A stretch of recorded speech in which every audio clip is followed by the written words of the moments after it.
Hey everybody, this is Josh with homeschoolprimer.com. I'm here, second video. We are going to show you how to clean, do your final preparations on your pufferfish, and also how to fry them, and how to make the buffalo sauce that we make for them as well. So let me rattle off the ingredients real quick, and I have a cheat sheet up here, so if you see me looking to the left, that's what I'm doing. I'm cheating. So for the frying, you need about 2 pounds of pufferfish. You can cook them on the bone, you can fillet them. I'll show you how to fillet them here, it's really easy to do. You will need about a cup of cornmeal mixed with a cup of chicken or seafood breader. And then you also need a pan and your vegetable oil or canola oil to cook them in. For the buffalo sauce, you're going to need about a half a cup of Frank's Red Hot Original Sauce, 2 to 3 pats of butter, and then depending on taste, we usually use about 3/4 of a cup of ranch dressing to balance out the heat, because I have a baby belly and I don't like really super spicy foods, but I do like them. Anyway, come on in here. I'm going to show you guys how to clean these fish. Don't be scared. So these were already cleaned. You guys saw how we skin them, and you can see that you get 2 very, very nice pieces of white meat. So you can fry these guys whole if you choose to. I do like to fry them whole and eat them whole. But to fillet them, there's one bone that runs down right down the middle of the fish. So if you look, you can kind of see right in here is the middle of the fish. And what you want to use is a very, very sharp fillet knife. It's actually a deboning knife. It's a Dexter. I think it's an 8 or a 12-inch or a 10-inch knife. Is really great. So I usually try to find where that bone is, and then just gently start to cut down into there. And you'll feel like if you're hitting the spine, you'll feel it. But you see, all you do is cut through it. You get a really nice little piece of white meat, nice nugget. And then I like to put these into milk. Some people in the South, when they fry chicken, they put stuff in buttermilk. I like to put mine in milk. I don't know if it does anything, but I swear that it does. And that's what I use before I throw them in the batter and fry them. So again, I'll show you on this side of the fish. We just come back on this side, work our way down, right? Just very slowly. You'll feel the spine, and there you go. You got your nugget. I did a fat finger job on that one here. Clean up a little bit of gunk on it, throw it in the milk. And again, I'll show you one more time. So there's a bone right in the middle, and I start right to the right of the bone, go right down the bone. Like I said, it helps to have a super, super sharp knife in this case. And we do the same on the other side. And we start to get our really nice nuggets out. And that's like about 2-3 bites of meat right there. So I'll do one more, show you guys again, right down the center. You can hear me hitting the bone on that one a little bit. There you go. And there you go. Okay, so next we're going to be frying these guys. Okay, so we're back, and my pufferfish have been soaking in just milk.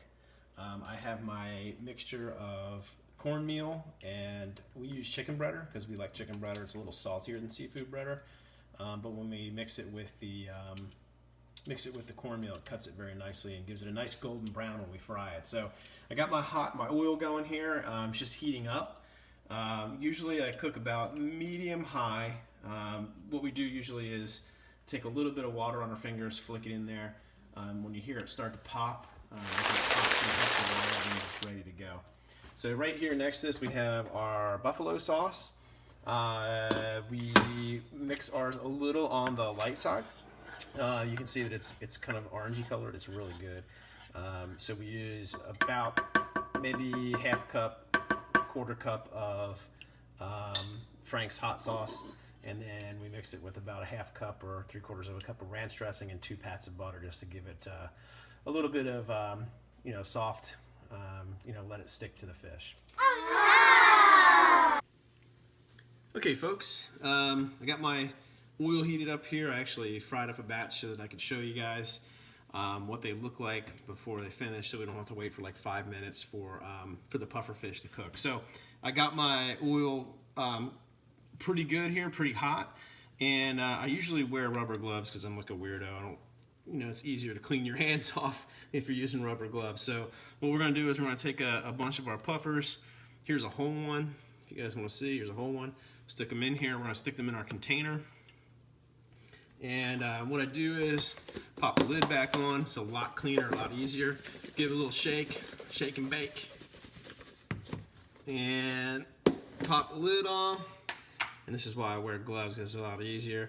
You can see they got a nice coating to them. And then what we're gonna do is pop these bad boys right in there. All right, we're just gonna drop them right in. So careful not to burn our hands when we drop them in. You can see they start to cook right away. So what they'll do, they'll cook for maybe 5 minutes or so in here. Get them a nice golden brown. The cornmeal will get them a nice golden brown. And then just pop them around a few times. We have a little strainer that we use here to move them around a little bit, and it keeps them from cooking too much on one side here. So 3 to 5 minutes till they're golden brown, and then take them out.